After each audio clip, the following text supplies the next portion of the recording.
Grabe, halos ikamatay ko. Ganun, gusto ko magpatakbo sa ospital. Eh wala naman ako kasama dito kasi lahat nasa trabaho.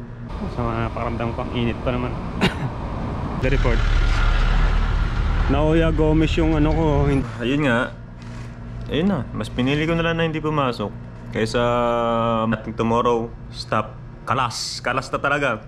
And kung gusto nyo mag-apply, ang sahod po up to 90,000 pesos sa pera natin. Walang tutulong talaga sa akin dito. Tulad nyo. Yan o. Wala na naman ako kasama dito ngayon. Priority ko mag-ingat. Ingatan ko ang sarili ko dahil meron pa akong 2 anak. Good morning guys. Loko yung mata ko. Hindi ako nakapasok kasi nagsukat tayo ako nung Sabado.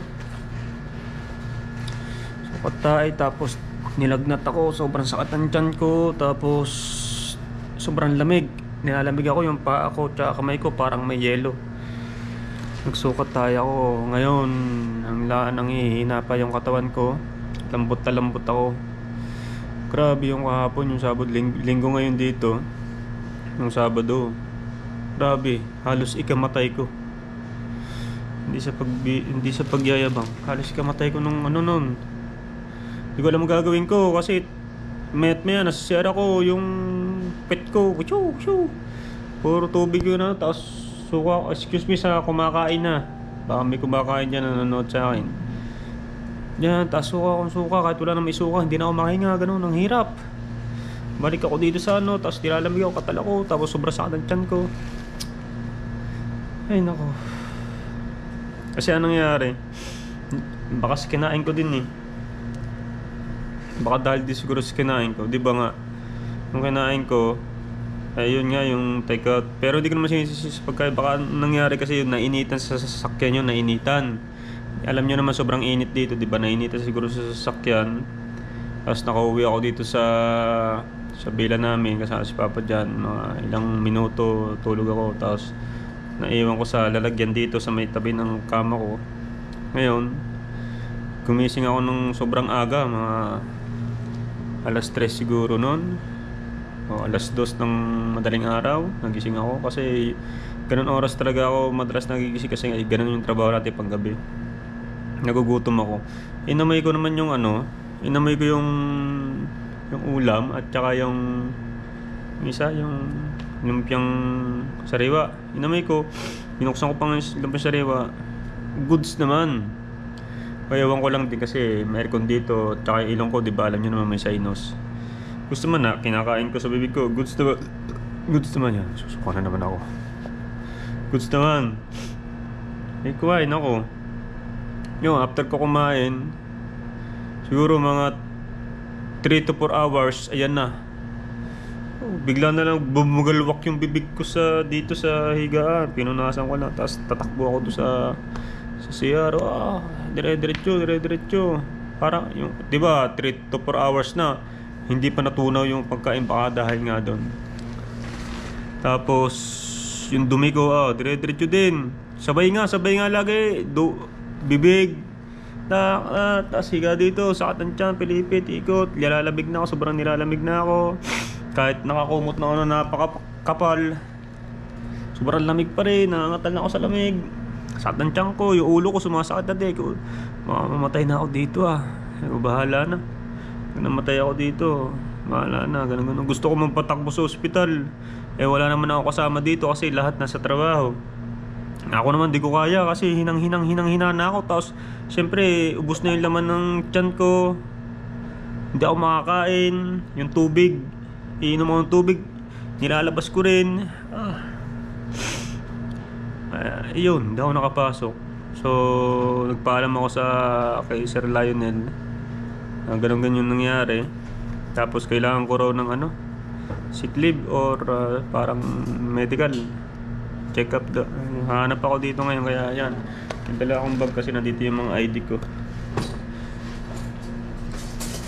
So yung mga kalogs, kaya ako nag-vlog ngayon dahil lang doon. At meron pa akong iduduktong, abangan nyo. Yung baka meron dyan mga nursing, yung legit na nursing na graduate ng nursing May naghahanap dito na ganon. Kung gusto nyo magtrabaho dito, meron dito. Kakilala ko, 3 ang kailangan nilang nurse. So wait lang, kaso lang ako, tapos baba tayo, doon natin pag-usapan. Let's go. Lalakad na naman ako sa kainitan, naglalambot pa naman ako. So kailangan ko talaga gawin to eh. Mabuti ba kung may sasakyan tayo, wala naman. Init. Kailangan mag-test, kailangan. Ayun, hinahanap sa akin ng ano, sa trabaho. So yun, yung ano sa mga nursing, baka may ano kayo dyan, yung graduate yung kailangan nila, hindi yung nurse-nursean lang, yung totoong nurse talaga. Baka gusto nyo magtrabaho dito sa ano, Saudi Arabia, sa Riyadh. Dito, malapit lang. Isa may ano, malapit sa Bata.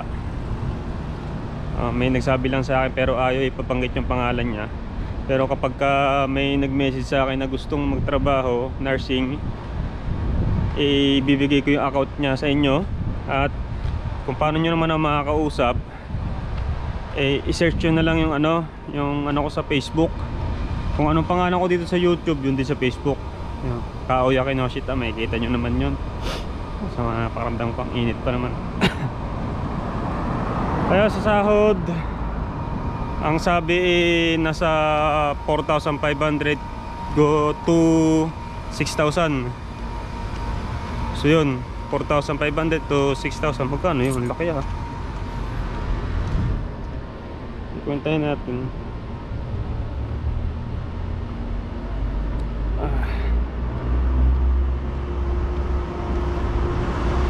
Oh, okay.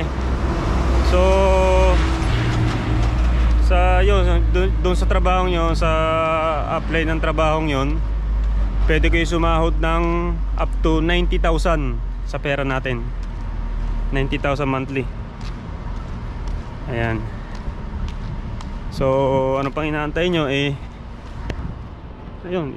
ano nyo na yun, igo nyo na yun. Laki ang sahod. Ewan ko lang kung yung about sa tirahan, mali nyo, tulad nyan, libre ang tirahan, ano naman. Hindi ko ba basta yun lang ang tinanong ko about sa salary, kasi yun ang kadalasan na lagi tinatanong ng mga Pilipino, about sa salary. Kung gusto nyo lang po hindi naman ako baka sabihin nyo may orbit pa ako doon, may kinikita ako doon kapag may apply. Wala. Nag-ano lang sa akin, nag-message lang sa akin si ma'am na ganun, baka may kilala daw ako, 3 ang kailangan nilang nursing.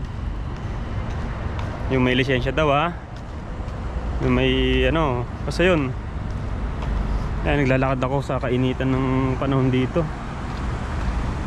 Kailangan kong gawin to kahit sama ng pakiramdam ko. Lang yung sakit yun first time nangyari sa akin yung ganun. At pala mag-iingat ako sa kinakain ko dito, wala nag-aalaga. Tulad nun, mag-isa ako. Gusto ko na magpatakbo sa ospital, pero wala akong matawag na tao. Ay, buti kinaya ng katawan ko. Buti di bumigay. Binabaha din pala dito. Yan. Mga kalabs, hanap lang ako kasi dito may center na ganun, check-upan. Wait lang. Ayun, meron doon, kaso hindi rin silang bibigay ng mga sick-leave. So no choice ako, alakad ako papunta Nesto, doon sa doktorang Pilipino. Yain na, taste na lang. So mga kalogs, pangita tayo doon. Wait lang, update ko na lang kayo. Okay mga kalogs, tapos na ang gamot na ako tsaka medical report. So dyan ako nagpapa-medical report factory care. Ayan, dyan ako tingin 2 beses na. So ito, binigyan tayo ng medical report. Medical report. Naoya Gomez yung ko, hindi Kinoshita Gomez yung nilalagay nila, Filipino. Tapos yung gamot 3 times a day daw to. 3 gamot na to. So mura lang naman pag-gastos tayo ng 4 real. Tapos sa gamot 7 real. So 11 real lang yung nagastos natin. At least may gamot tayo. Parang di na maulit yun. Baka susunod di na kayanin ang katawan ko. Grabe yung nangyari sa akin yun. Grabe, ang hinihingi ko yung sick leave. Kaso hindi raw nagbibigay na sick leave yung ano, nung yan, yung hospital na yan. Ang binibigyan lang ata yung mga talagang ano na. Sabi ko yesterday about yun sa nangyari. Ngayon sabi ko sobrang hina pa ng katawan ko.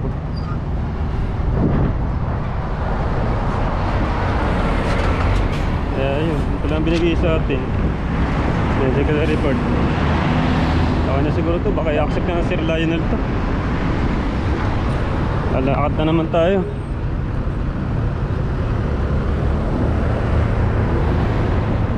Ay, buti na lang. Buting-buti na lang talaga. Sa ngayon, mag-iingat na ako sa pagkain. Ang hirap pag nagkakasakit dito, lalo na kapag mag-isa ka lang. Ang hirap, sobrang hirap. Tulad nung nangyari sa akin kahapon. Ay, ulitin ko sa mga gusto mag-apply ng nurse dito sa Saudi Arabia, meron pa akong kaibigan na babae na baka daw may kilala akong nursing na gusto mag-apply o magtrabaho doon sa kanila. Malapit yun ang alam ko, malapit yun sa Bata kasi yung kaibigan natin yun taga Bata. So nangangailangan daw sila ng 3 nursing, legit na nursing ang kailangan, hindi yung haka-haka lang. So nasa 4,500 to 6,000 riyal ang sahod. So pwede kayong sumahod doon ng up to 90,000 pesos sa pera ng Pilipinas. So pwede pa madagdagan nyo, baka may overtime din sila minsan, di ba? Pwede natin itanong. At yung about sa tirahan, yung accommodation, kayo na ho ang bahala magtanong sa kanya kapag kayo nag-PM sa akin sa Facebook page ko or real Facebook ko. So ilalagay ko na lang sa baba sa description yung aking Facebook page link. Ayan, pwede nyo ako dyang i-PM. At kapag pini-PM nyo ako, ibibigay ko agad sa inyo ang pwede nyo makausap, yung mismong kaibigan natin. Ayun. So doon kayo magdirekta. So sana tanggapin to, medical report lang to kasi hindi tayo binigyan ng sick leave. So yun, hindi nga ulit tayo nakapasok. Bali 2 araw, Sabado, Linggo tayo hindi nakapasok. Milk kayo yun, fresh milk. Made in Saudi Made in Saudi to. Whole milk. So dahil mahina pa nga yung katawan ko nung kahapon, so mas pinili kong hindi pumasok. Pero gusto ng isip ko, gusto ng utak ko, gusto ng basta ng isip ko na pumasok kasi sayang yung araw. Yung katawan ko naman ang ayaw kasi mahina, malambot. Baka pagdating ng trabaho mabinat ako kasi nga may lagnat pa ako. Yan, may lagnat pa ako. So hindi naman masyadong mataas na yung lagnat ko. Kaya nga binigyan nila ako ng ito, paracetamol. Ayan, yung gamot ko. Tapos ito pa yung isang gamot na ewan ko para saan to. Pero ito nireseta na, nagtitiwala naman ako sa doktor yun Tapos ito pa yung isa. So tatlong gamot nga. So ayun nga, ayun na, mas pinili ko na lang na hindi pumasok kaysa ano pa ang katawan ko doon. Kasi nga nagtatrabaho tayo doon, kikilos tayo doon. Tapos malamig kasi doon, mga kalogs. Malamig kasi doon sa factory na yon. Para kasi, pag nasa loob ka ng factory, para kang nasa Amerika. Yung lamig sa Amerika na para kang laging nasa loob ng rep. Yung ganun. Ganun doon. Ganun kalamig doon. So, ayun. Hindi tayo nakapasok ng 2 araw. Hindi ko lang alam na kasi nga 'di ba may medical report tayo. Ang sabi ng mga kasama ko dito sa kwarto, kapag meron tayong ganito, buo pa rin yung sahod natin ng isang buwan. So i-declare pa rin na parang nakapasok pa rin tayo kasi nga may sakit tayo, kaya tayo hindi nakapasok. Pero parang malalaman natin pag sahod, pag matatanggap natin yung sahod kung bawas or hindi. So ganun yung mangyayari. Pero kakausapin din natin si Sir Lionel about dyan. Kaya dadalhin natin itong certificate na to. Mamaya makakapasok na ako, papasok na ako. So kahit mayroon pa akong sinat-sinat, okay na, nakapagpahinga na naman ako. Ayun. Kaya ngayon mga kalogs, pa-press milk na lang tayo. Tapos ito, ubos na yung saging ko. Kaya lagi tayong kumakain ng saging. Tsaka itong orange. Bibili pa tayo ng apple. At kung ano man, kasi may napapanood ako sa social media. So puro healthy food tayo ngayon. Kasi simula nung nawala yung bisyo natin na pag-iinom, so 3 months na mahigit tayo hindi nagiinom. Tapos 2 months na tayo mahigit na 2 months. Masama ganun, mga 2 months na tayong hindi nag-yosi. So biglaan kong tinanggal yung yosi. As in, biglaan. Nung dineclare ko sa sarili kong ayoko na mag-yosi, ang laki ng expenses, ang laki ng gastos ko sa yosi. Pag tinuloy-tuloy ko wala ng gastos, stop ko na to. Starting tomorrow, stop. Kalas na talaga. Yun. Isang salita ko lang, kinalas ko na talaga. Ganun ako eh. Pag ayaw ko na talagang ituloy. Ganun ako mag-isip, lalo na about sa bisyo. Kasi yung yosi na yan, noon pa man, pag gusto ko itigil, na ititigil ko. Talaga. Kaya lang naman ako napabalik sa pag-yosi na yun noon. Simula nung inilabas siyang Marlboro Blue. Naamoy ko yung usok niya. So naamoy ko yung usok niya kay Pisan Ana, kay Ana Landoni. Sa Bukana, Batangas, wala namang ganun pa ng panahon na yun. Pagpupunta ako ng Cavite, nakakasama ko si Ana, ganun yung yosi ni Ana noon. Naamoy ko, bangon ng yosi mo. Na-try ko, yun, nagtuloy-tuloy na naman. Dati kasi, nung panahon na yun, tumigil ako 7 years sa pag-yosi. Naamoy ko yung Marlboro Blue. Napayosi na naman ako. Tapos nag-stop ulit ako. Isang taon na tinigil ko ulit yung yosi. Napabalik na naman ako. Ngayon, tinigil ko na ulit. Kasi ganun yun.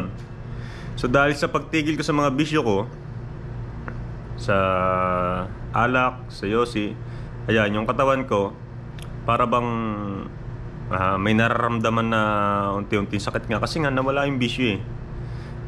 Nagbago yung natin ng katawan natin. Nabigla yung katawan natin. Bakit wala na na-adapt na ganitong chemical, wala na na-adapt na ganitong nicotine. So humihina. So para bang nag-aano ulit yung katawan natin, na bumabalik siya fresh, na gusto niya ulit mag-improve. Kaya ang gagawin natin, sasabayin natin ng mga healthy food. Ayun yung natin, para yung katawan natin may magpatuloy-tuloy sa paglakas. Kaya nga nagulat din ako sa sarili ko, bakit ang bilis kong pumayat. Ang bilis kong ganyan-ganyan. Kumakain naman ako sa tamang oras, hindi naman ako nagugutom. Pero pumapayat pa rin ako, baka dahil sa ganun. Yung nag-a-adjust na naman yung katawan ko kasi nga nawala yung mga nakasanayan ng katawan ko sa mga iniinom ko na smoke, yung usok, nicotine. So yun. Kaya ayan, fresh milk, fruits, vegetable. Actually, sarap nito ha. Mas masarap siya sa Nestle ha.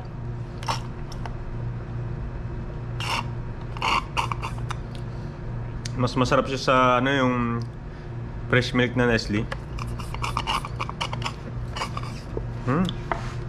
So yan. Ubus na naman yung saging ko tsaka ano. Ngayon may natutunan niya ako. Kasi nga 'di ba may issue ako about kidney. So parang sumusumpong ulit simula no wala nga yung pag-aalak natin parang sumusumpong ulit. May nakita ko yung carrots, tapos hahaluan mo ng pipino, tapos hahaluan mo ng lemon, tapos tubig, tapos i-blender mo. Siyang gagawin mong juice. Twice a day gagawin.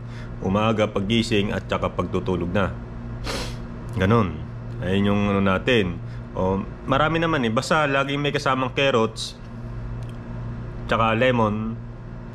Pwedeng apple, pwedeng cucumber, pwedeng yung ano, pinya. Basta maraming pwedeng basta hindi mawala yung carrots tsaka tas i-blend mo. Yung juice talaga mismo ang kukunin mo. Hindi pwedeng haluan ng mga asukal. Kung maghahalo ka ng dagdag tamis, dapat yung yung honeybee, yung pure honeybee. Ganun. So, ayun ang gagawin natin. Kaya ngayon dito tayo. Maaga pa lang dito, anong oras pa lang? 7:52. Ayan ang oras natin, 7:52. Oras natin dito ngayon sa Saudi Arabia. So, sa Pilipinas, anong oras na nito? 8, 9, 10, 11, 12, 1.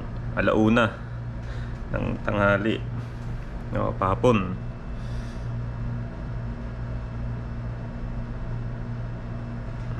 Ayan. May natawag sa akin. Who's this? Ay! Teka. Busy pa ako mamaya ako na tumawag. Vlog ako. So, yun. Mamaya papasok na ako. Kaya ka Sir Lionel. Sir Lionel, baka nakapanood ka kasi yung nakaraan nakapanood si Sir Lionel. Sinito tayo sa vlog natin kasi nga nakapag-vlog tayo sa planta. Number 1 na bawal baka daw makita ng mga yung mismong sa head office na taga dito mismo sa Saudi. Mayari ako doon daw, kaya pinatanggal sa akin. Kaya ang ginawa ko, pinaribate ko na. Kaya ngayon yung mga binablog natin wala na sa mismong planta. Pwede tayo mag-vlog doon sa na lang sa service bus namin. Basta hindi sa loob ng planta. Bawal daw talaga. So ganun yun. Yun. Kaya ulitin ko sa mga gusto mag-apply ha, nursing lang po. Sana po intindihin nyo, baka kasi marami ho magtatanong about sa pag-apply. Nurse lang po yung hinahanap, yung legitimate na nurse na graduate po na may papel. Na ang kinukuha po ay 3. Baka po may kakilala kayo dyan na gusto mag-apply dyan sa lugar nyo, o kapatid nyo, pinsan nyo, kamag-anak nyo, kung sino man yan, baka gusto mag-apply, mapanood nyo to. Mag-PM po kayo sa akin.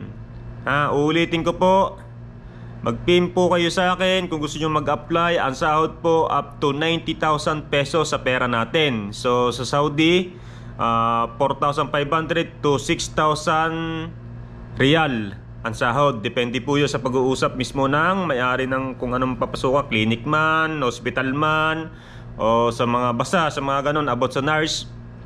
Yun po. Yun po ang ating ipipm sa akin. Mag-PM po kayo sa aking Facebook page na ilalagay ko po sa description sa baba. Dito sa video na to may nakalagay po dyan na description. Pindutin nyo lang po yan at baka makita nyo yung link. Kapag hindi yung link, pag pinindot natin, pag hindi nag-follow up na ganun na link, ilalagay ko pa rin yung name ng aking Facebook at Facebook page sa description. Sa gusto po mag-apply, ito po ay tulong ko na sa inyo. Baka may kakilala kayo. Tulong ko na sa inyo, baka may kakilala kayo o ano man. Malaki, maayos yung sahod. Sa mga ibang katanungan, kapag po nag-message kayo, doon yun na lang po itanong sa akin po. Ang sinabi lang sa akin, need niya ng 3 nurse at ang sahod ay ganyan. So yung iba hindi ko na tinanong kasi hindi naman ako mabusisi. Hindi naman talaga ako talagang tunay na chismoso sa tunay na buhay. Hindi naman talaga ako ganon. Napadaan lang talaga tayo sa vlog at sinabayan ko lang talaga mismo yung sa vlog. Kaya tayo nagkaganon, kaya tayo binansagang boy abunda ng mga panahon na yon. Pero ngayon talaga sa personal hindi naman talaga ako ganyan. Ayun, kaibigan ko po kasi yon. Kaya mag-apply na kayo. Sayang ang sahod na to, 90,000 pesos. Saan pa kayo? Sa Pilipinas, hindi natin makukuha na kaka-apply nyo pa lang, ganyan agad yung sahod kalaki. Dito, maaari pang tumaas-taas yan. Depende sa pag-usap. Baka, malay natin, yearly may increase. After 2 years contract, increase something, ganyan-ganyan, di ba? May mga ganun sistema. Ngayon, hindi ko pa alam sasabihin ko sa inyo kasi nga wala pa akong idea dyan. Basta sabi lang sa akin ay 3 nurse ang kailangan nila, ganyan ang sahod, at baka may kakilala ako kaya ibinalag ko dito. Ayun po, yung kaibigan natin yon ay mapagkakatiwalaan. Tunay po yan, ako po nagsasabi sa inyo. So mga kalogs, hanggang dito na lang ang ating vlog for today. Hindi ko na pahabain. Basta sa mga kumakain ng mga ganong food, mas mabisang suriin natin yung pagkain bago natin kainin. Tulad nyan, ako panatag ako na goods yung pagkain kasi galing sa taong matino, sa kaibigan natin. Wala naman talagang ano yon, kaso nga lang ang masama nito kasi na 'di ba na inilagay natin sa sasakyan, ngayon ang sasakyan nasa labas, sobrang init nga dito. Ngayon, syempre, alam naman natin kapag may sasakyan tayo, pagka sobrang init sa labas at walang pandong yung ating sasakyan, pagbukas natin ng sasakyan, ang init sa loob, 'di ba? Parang microwave. So ganun siguro yung nangyari. Nainitan yung pagkain, ganyan-ganyan. Tapos pag uwi ko dito, yan dito, nilapag ko lang dito sa lalagyan nito. Dito, hindi ko nilagay sa rep. Nakalimutan ko kasi nagpahinga ako, tulog ako ngayon. Nagutom ako, nagising ako ng mga alas 2 na madaling araw, alas 3. Pagbuklat ko ng pagkain, inamoy ko, goods naman. Inukod ko pa yung gitna, goods naman. Kinain ko siya. Ayun, na nangyari sa akin. Halos ikamatay ko talaga. Ayoko na maulit yun dahil napakahirap, lalo na dito na ako lang ang mag-isa dito. Diba? Walang tutulong talaga sa akin dito. Tulad nyo, yan wala na naman ako kasama dito ngayon. Ako na lang naman mag-isa dito, diba? Kaya ngayon talagang mas priority ko mag-ingat. Ingatan ko ang sarili ko dahil meron pa akong 2 anak. 2 bulilit na anak na nakaw, ilang taon pala, 5 taon, 4 na taon pa lang, mahirap. Kaya ayun mga kalogs, hanggang dito na lang. Sa susunod na vlog ulit tayo magkita-kita. Maraming thank you sa inyong lahat-lahat dyan, sa mga nanonood, sa mga nagko-comment dyan sa baba. At pasensya na kayo, pinupuso-pusuan ko lang muna sa ngayon. Sa mga nagtatanong, basta po nagtatanong kung saan ako dito sa Riyadh. Sa 2nd Industrial City po ako, Riyadh, Saudi Arabia. Alright, bye-bye, I love you all. Thank you.